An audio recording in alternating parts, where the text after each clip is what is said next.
This is the eLearn podcast. If you're passionate about the future of learning, you're in the right place. The expert guests on this show provide insights into the latest strategies, practices, and technologies for creating killer online learning outcomes. My name's Ladek, and I'm your host from OpenLMS. The eLearn podcast is sponsored by eLearn Magazine, your go-to resource for all things online learning. Click-by-click how-to articles, the latest in EdTech, spotlight on successful outcomes and trends in the marketplace. Subscribe today and never miss a post at elearnmagazine.com. And OpenLMS, a company leveraging open source software to deliver effective, customized, and engaging learning experiences for schools, universities, companies, and governments around the world since 2005. Learn more at openlms.net. Hello, everyone. My name is Ladek, and welcome to the eLearn podcast. We are coming to you live here at the bottom of May. It's fantastic here in Mexico City. The weather is delightful, and my guest for today is Vries of WarpVR, or Warp Studio, WarpVR, I guess. Thijs, how are you today? Thank you. Yes, I'm doing great. Absolutely. Maybe the weather isn't as nice as you in Mexico City, but doing well. Absolutely. Tell everyone where are you sitting? With a name like Thijs, you have to be on the other side of the, as we say, the pond. Over pond. Here. But yeah, where you? Yeah, absolutely. We are. We're based in the Netherlands as a company. So can get quite warm, I have to say. Though in summer, it's about to get summer. So as you said, end of May. So it's going in the right direction. Excellent. Thijs, as I do for everybody on the podcast here, I want to give you 30 to 60 seconds here to just sort of introduce yourself and introduce your company, and then we'll get talking about what it means to be, doing story-based immersive learning. Perfect. Yes. So a bit about me, Thijs de Vries. Studied industrial design, did a lot of gamification, so really applying gaming principles towards learning, changing behavior. So always interested in, let's say, that crossover between psychology and design. Came across VR as a technology, probably already a little bit less than 10 years ago, and found that very interesting. So that combination of VR as a technology with gamification, with learning or changing behavior, kind of that package was very interesting, I thought. So I met my co-founders in 2016, started this business in 2017. And with WarpVR, we're using VR as a technology in order to train people, to learn people on a variety of topics. But in the core, we are a software company, so we provide a platform for our clients in order to create these training applications themselves. So we make it, it's our mission, our vision, I would say, in order to make it as easy as possible for our clients in order to start using VR, create training scenarios, and let's say engage employees and make them better every day. Do you feel like we are, like, with all of this hype that we're experiencing now with generative AI? I mean, VR has it's always felt a little bit like the future. Do you feel right now here, we're coming up to the middle of 2023, like all of those puzzle pieces are now just slowly, like, it looks like things are clicking together. It's so, we're able to generate content and then put it into an immersive platform like VR. Does that feel like it, or am I making that up? No, I think you might be right in that sense. So it's definitely, looking from a technology side. So indeed, you're mentioning generative AI and VR, but also kind of as a society, I guess, and the things that we've dealt with, we had COVID a couple of years back. That also means that, businesses are looking into kind of, all kinds of aspects of whatever they do. So including training and learning, and let's say realistic situational training, is always important. Like how can we, as a firm, give the best to our employees? So that's kind of a super important aspect. And how can we do it in such a way that we can do it, let's say, remote, and the business can continue, and there's no operational disturbance, et cetera. So VR is in the end, it's just a means to an end. It's just about learning, employees learning new stuff. but it is a great piece of technology in order to get people into a realistic situation where otherwise might be difficult to be in. An oil rig on fire, that's pretty hard to train in real life, right? So you can use Nor do I want to train there. Thank you very much. exactly. Yeah, but you got to train it anyway. I mean, it Yeah, can't sure. happen, right? So you need to be prepared for these situations, and VR as a technology is a great piece of tech in order to put people into those situations where they can really feel it, so and they can experience the impact it might have on them, So and then experience how they would how Mhm. they would react, which action they would take. So before we kind of go down and get into the meat of the topic here, one final follow-on question there is, like I have a 14-year-old son. He's currently, for him, yeah, VR is becoming more and more a part of just like, hey, this is just it's a normal everyday part of life, like Yeah. he's currently looking at all the new headsets that are going to be coming out, later in the year to say, hey, does he want to upgrade, etc. How close are we in your experience and what your firm does and what WarpVR is looking at? Is that like a thing where, I'm working in an office, or I'm somebody who's working for an energy company, or I'm a first responder, where having the VR headset or having the device just sort of there and I can just kind of slip it on any time, like, is that a reality today, or are we still, like, I guess I'm looking for the comfortability question. Yeah. Still waiting do you think it's still another generation before it's just like, oh yeah, of course, I'll go pop on the VR and figure that out? Well, I think the answer is kind of both yes and no. So in terms of, let's say, technology perspective, VR is a very mature technology. I mean, it's here. The headsets are here. They work. The quality has been Incredible. Yeah, it's absolutely getting incredible. better and better. Mhm. Last couple of years has been the headsets that were coming out have been getting better and better. As you said, this year we'll see a couple of new headsets, potentially a new player in the market. As well in terms of brands getting into VR. So the technology is mature, the headsets are good, but the other side, let's say, of the coin is also the fact that it's still relatively new. Although I think VR is actually from the 1960s even. I think the very first headsets were actually produced back then, so they were doing some experiments with humongous headsets, obviously. So it's completely different. Sure. But it's getting better and better, so it's getting smaller and smaller as well. So but we're not there yet, that everybody has one or maybe even multiple headsets, VR or AR or kind of a combination of the two. um you know so it makes it as easy as a smartphone nowadays to grab it, to use it, and also to use it for training. So again, there are looking at the training market. VR is here, our clients can use it. There's a lot of, I think, enterprises out there that are currently using VR, but in terms of scalability, it's not there yet. That Mm. you can say, okay, these 20,000 employees of this company can just grab a headset because it's just there and start training with it. So there's a bit of, let's say, organization going on there in order to make people aware of the fact that there's VR, and also to get them in these immersive learning environments. Mm. Well, then let's take That makes sense. that next step there. Yeah. So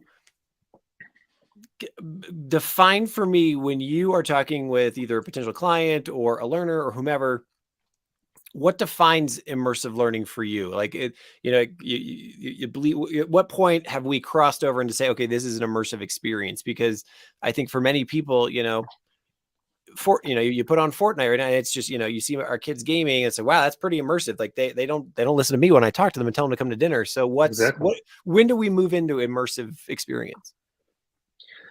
Yeah, I think immersion, indeed, let's say, is being activated, so to say, whenever it's impossible, for you as a human being to do something else. So, if you're really in that experience, in that moment, and indeed somebody talks to you, you cannot simply answer.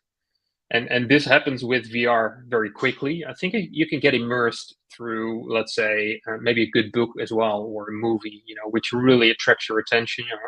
So that's just the one thing you're focused on. With VR, this goes a little bit quicker. Obviously you wear the VR headset. meaning that, kind of closed off from the current reality. So you're kind of in that new reality, right? Especially if you have headphones on as well.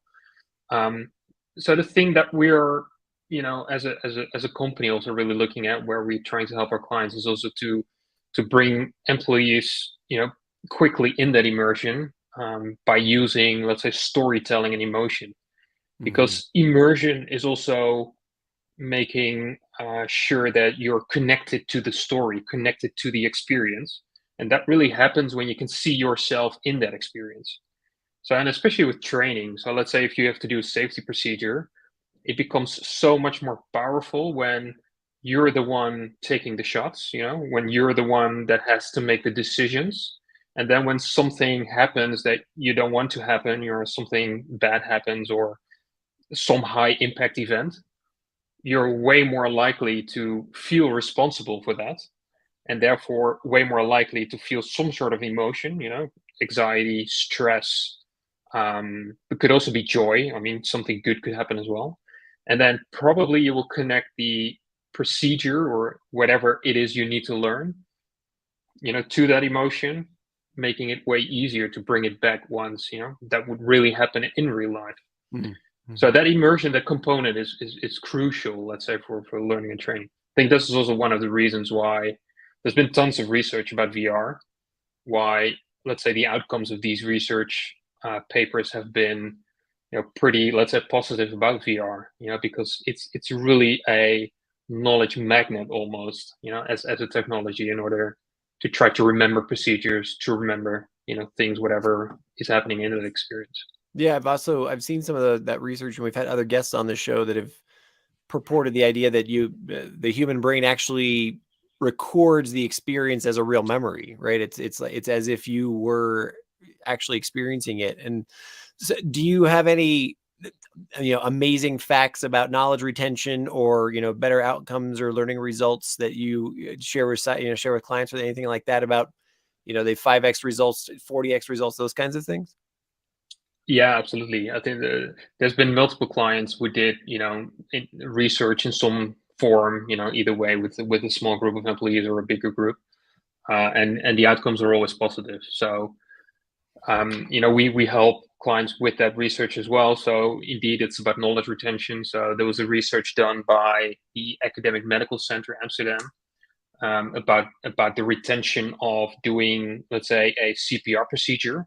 So not the physical activity in itself, but let's say everything, all the way up to that, physical procedure. So, the stuff you need to do in a certain order, and when people are playing with VR, if they kind of, if we mimic that situation in VR where there's stress and emotion involved because, somebody just fell on the floor, everybody's looking at you, or you're the medical professional, you need to act, you need to decide what happens next.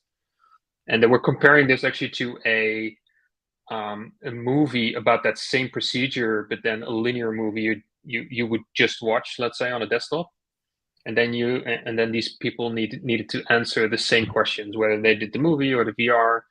And then it was pretty clear that even after a couple of months, I think they did the research a couple of months afterwards as well, but even after a couple of months, people knew the procedure a lot better when they were trained with VR, as to, in this case, eLearning. So I think there's this, eventually, I think a lot of these research is kind of showing the same signals.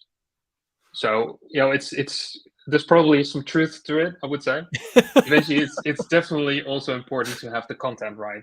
Yeah, well, it's not per se, VR is kind of the magic formula. It's a combination, obviously, of technology, content, experience. Right. I'm not, and I think you would probably agree. It's, maybe it's not the best learning tool to teach the quadratic formula, but as you said, how to respond to a fire on an oil rig, how to be a first responder, how to do a medical procedure. I think actually what I find really interesting over the last, we've been doing this podcast now 3-4 years, that, it's been fun having these sort of return to VR conversations to see, it's getting a little deeper. It's the topics are getting broader. And that's what I'm saying. That kind of was the genesis of my first question around how far are we from, hey, I'm going to pop into the VR for just a few seconds to figure that out, how many different applications there are. So what are the elements we're here to talk about, story-based immersive learning, and, the context of that is VR. So what are the elements that you purport to clients, or when you're working with a client, what are those elements that you need in order to have that really powerful outcome? Like, what's the process there? What's the formula that you use in order to get there? Yeah, good question. So in terms of the process, so we help clients, let's say, with a platform. So it's kind of a do-it-yourself approach in that sense. So we've made it very easy for our clients in order to create these VR trainings. So it's kind of a drag and drop flow editor.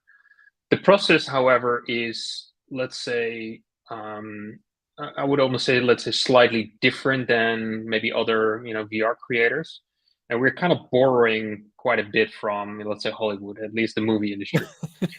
So what we're so we're kind of combining a couple of elements. So we're combining storytelling with gamification, but also with emotion. So those are kind of the three components, let's say, that are crucial in a high quality story-based VR scenario. The process is actually twofold. So the first step would be script writing. So whenever you would create any movie, you would start with writing that script. And in this case, this is really about the learning goal, right? So whenever you would do, let's say you want to do a VR training on a evacuation of a specific building on a chemical plant, you really want to get into kind of the specifics that would normally, or that could normally happen in such an event. So you would do the script writing first. So really figure out kind of what's the end goal, like what's the learning goal for the employee, but also really figuring out what are the steps in between, where are the difficult dilemmas, because normally in those type of situations, it wouldn't, you wouldn't ask questions, let's say, about a situation, but it's always like in the context. So kind of what I mean is that what we tend to do with kind of learning material is that we ask questions about the situation. So give me the 4 things that are unsafe in this workplace. But like in reality, that would never happen, right? There would never be somebody standing next to you. You never have your supervisor be like, "Hey, yeah, exactly." So welcome to your work day. Tell me what's unsafe here. So that would never happen. So normally, what would happen is the fact that you've got a job to do, needs to be done quick. There's a colleague who asks you a few questions, but then do you realize what's happening? Do you realize that somebody is doing some unsafe behavior, or that something can fall down on the floor because it isn't attached properly, or whatever reason. So we're trying to bring people, let's say, into those type of situations, where it feels realistic. So that's that first phase, that script writing. So if you get that right, you've got the script. You export the script, you print it, you take it to the set. So in this case, that that building and the chemical plant, and you start filming with a 360 camera. So everything that we, let's say, do, or the backbone of every training scenario that has been created is 360 video.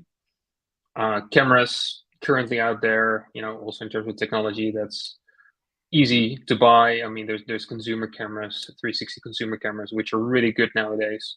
Super easy to operate. So you just get a tripod, you put the camera on there, and you start filming those specific scenes that you just written in the script, and then you upload the videos actually to a platform. You combine the two, and you got the training. So that's actually the process. And so do you? That's really interesting. So are most of your clients asking their staff to be the actors in these things, or like I guess I'm really going towards, you just went from creating a script. Okay, that seems like low stakes. Like I feel like I could probably do that, to whoa, I've got to get a 360 camera and then actually produce some video. That would seem kind of intimidating to me unless I'm really prepared for it. I guess, but I understand that the outcomes, the safety, benefits that we would get from it, etc., would be well worth the investment. What's a time frame for for somebody to invest in this and bring it to reality? Yeah, virtual reality, I guess. Virtual reality, indeed. So on average, around 3 to 4 weeks for a full training scenario, which wow. is a lot shorter than if you would, let's say, build a 3D animated VR world where stuff can happen. So the time to market is actually pretty short. We do help clients, let's say, in kind of a workshop format in order to get acquainted with our tools, but also kind of the VR mindset, as we call it. So you just mentioned that the script writing, okay, but the filming seems daunting. Actually, we kind of see the other way around, to be honest, because in order to write, let's say, a good training scenario, you kind of need to realize a little bit, about the outcome, like kind of how would this look like when some of my employees would put on the VR headset. So how would that look like? But also it's you kind of need to write that scenario from, let's say, the employee perspective. So it's a really user-centric process. And either although the filming, maybe people don't have that much experience with the filming, it's super easy to do. So all our clients are like, okay, well, after they created, let's say, pieces of the 360 video, they're like, oh, I can do that. That's no problem. That's super easy to do. So, but it does require practice. I mean, eventually, it's pretty easy to create a VR training. It's a little bit more difficult to create a good VR training. So you kind of need practice. You need to do a little bit over and over again, and that's definitely where we're helping our clients with as well. Yeah, that's anything, right? That's the building of the muscle, right? The first time you do it, exactly, it's not going to be that great, but then the 50th time you do it, you're probably getting pretty good at it.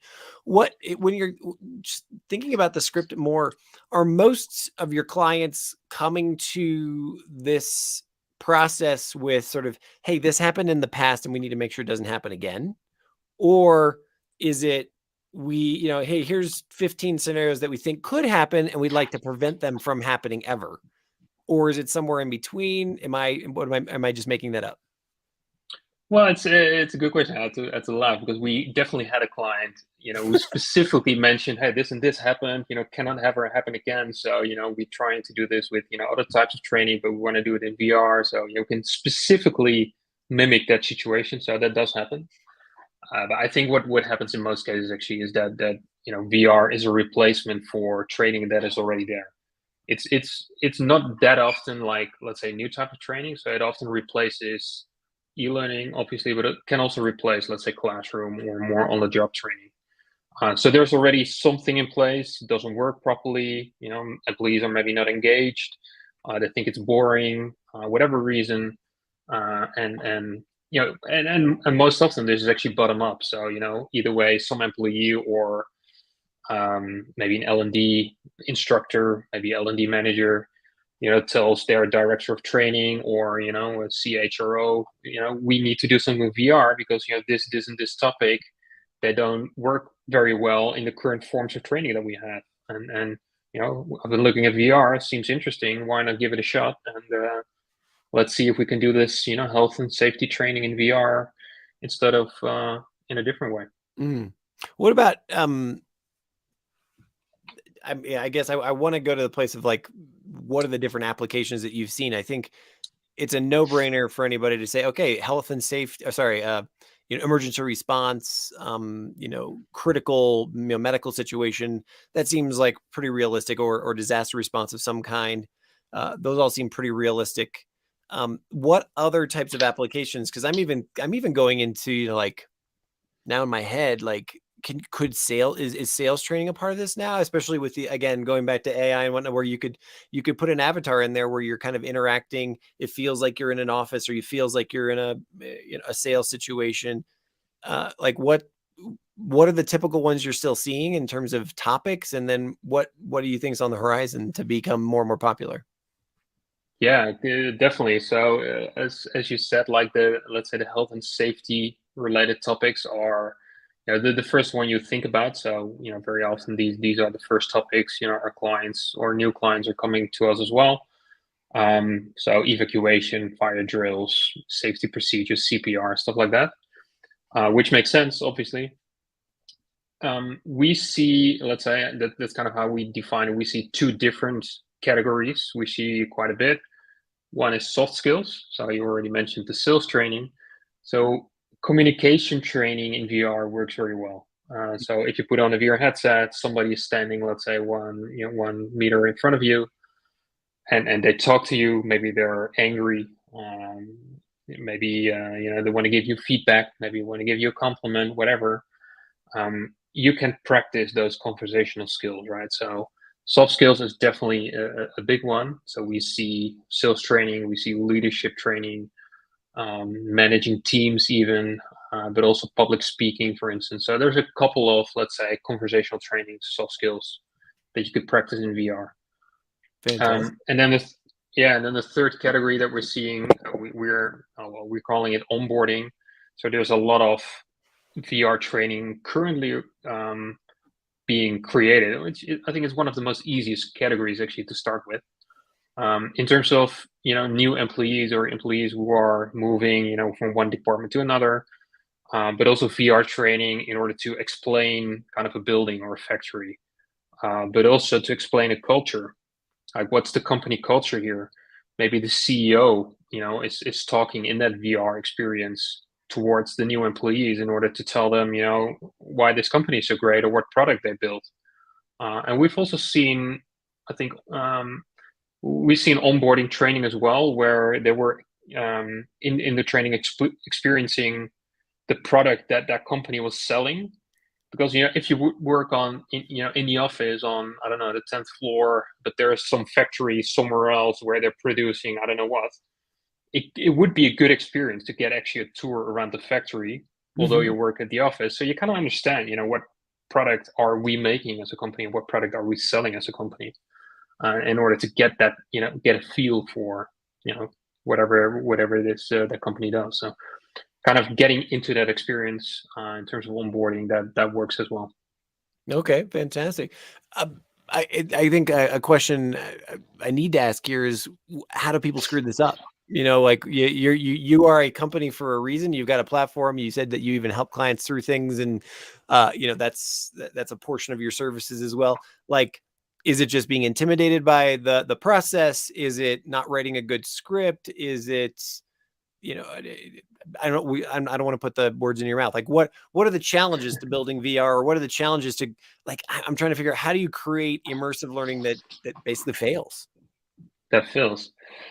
I wouldn't say it isn't that much on the content itself. So it's probably more on implementation. So, eventually with these type of, let's say, innovative technologies or doing things different, you need to have, let's say, ambassadors, or you need to have people who are willing to take a risk, or at least to tell, the full company, hey, these trainings we've done for 20, 30 years as an e-learning, or, we've done this for 20, 30 years as a classroom training, and now we're going to change things. We're going to start using VR.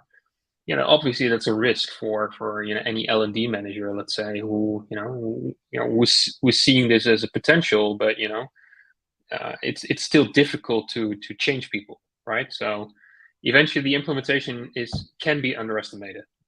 Just let me put it that way. So there's more to it than just content creation. So finally, if you have the content, maybe it's good content, maybe it's a good training scenario, how do you make sure your 1,000, maybe even 10,000 people can actually, get their hands on a VR headset and also be able to play and actually do it? So I think the biggest challenge is actually there.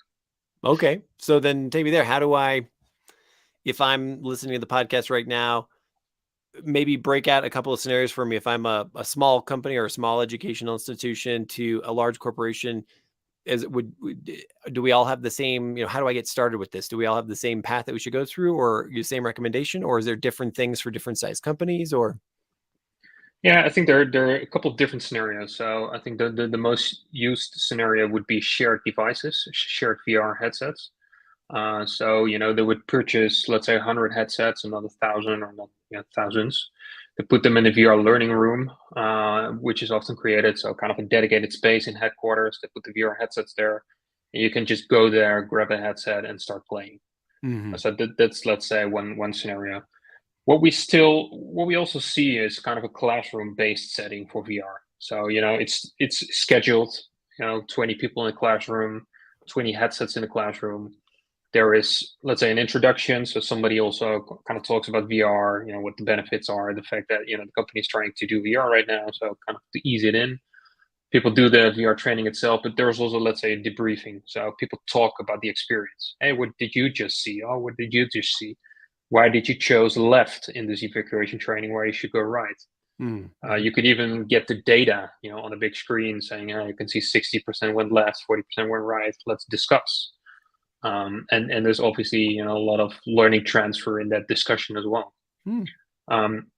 So I think that's kind of the scenarios when it comes to VR headsets.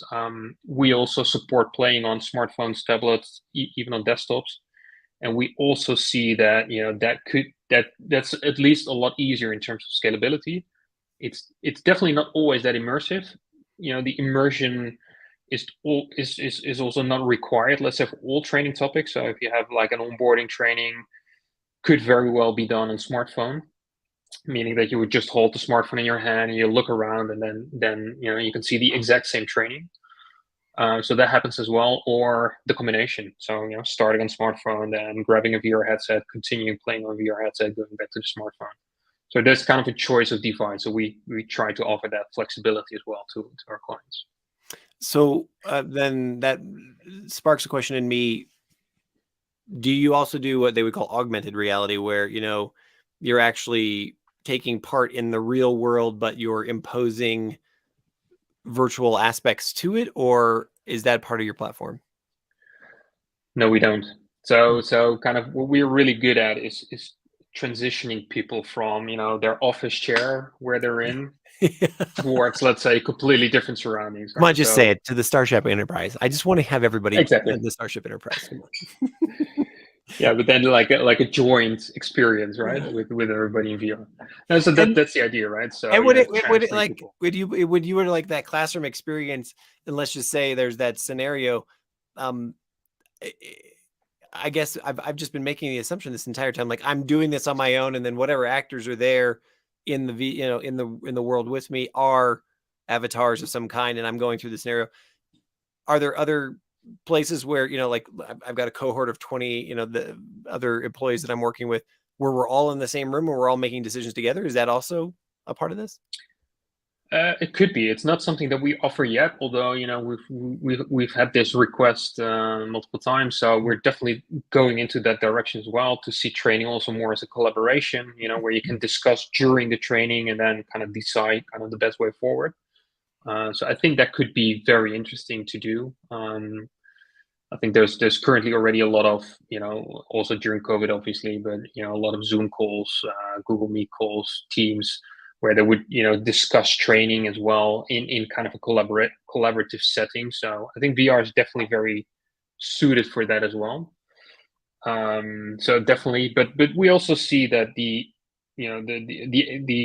experience in VR is kind of a part of the full learning experience, right? So we would never tell any client, do everything in VR. There's definitely topics you shouldn't do in VR. There's topics you could very well do in VR.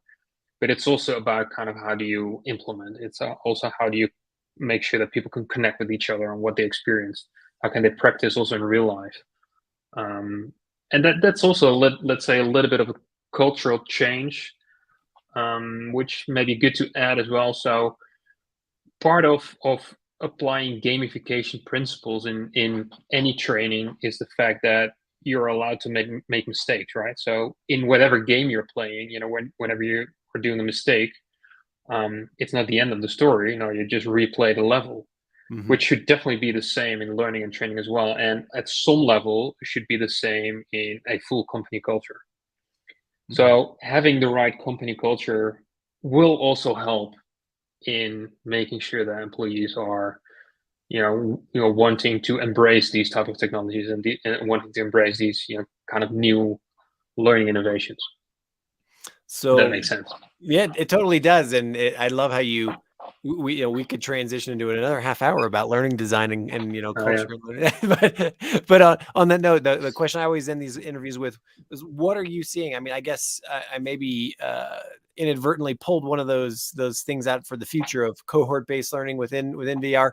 Are there other things that you're developing or that you're excited about, or that you see transforming or shifting in the immersive learning space over the next 18 months that you're really excited about?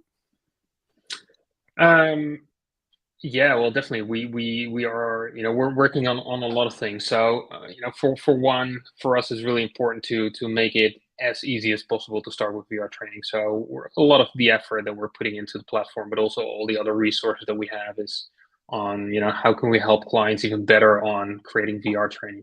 Because what we're still seeing is that VR, although the technology is mature, it can still be quite innovative in a training context. So there's still so many companies out there who never done e-learning, for instance. So even then VR is going to be new. It's going to be brand new. So we constantly need to help and assist clients as well in bringing this technology inwards, and also explaining to them that it's not that new. It's not that innovative. You can just use it. It's here. Use it today. And it's an option, and it will change. It will make learning better. It will change kind of the way how employees learn, and how they will, let's say, remember knowledge and procedure. So it will help your company forward. So that I would say that that's definitely one of the biggest topics that we're continuously working on in everything that we do. Fantastic. Ty, it's very nice to have spoken with you today. I appreciate you taking time out of your evening over there in the Netherlands to speak with us today. How would you like for people to reach out to you if they'd like to learn more about immersive learning, creating storytelling within that immersive learning, or just VR in general? Thank you as well. Love doing this. If people have any questions, I think it would be best just to go to our website, which is warpvr.com. They can learn all about what we do, and please let them. Everybody can get in touch with us if they have any questions about VR training, how to get started, how to do the implementation, for instance. We're more than happy to help. Super cool. Well, have a great evening. Thank you very much. Thank you.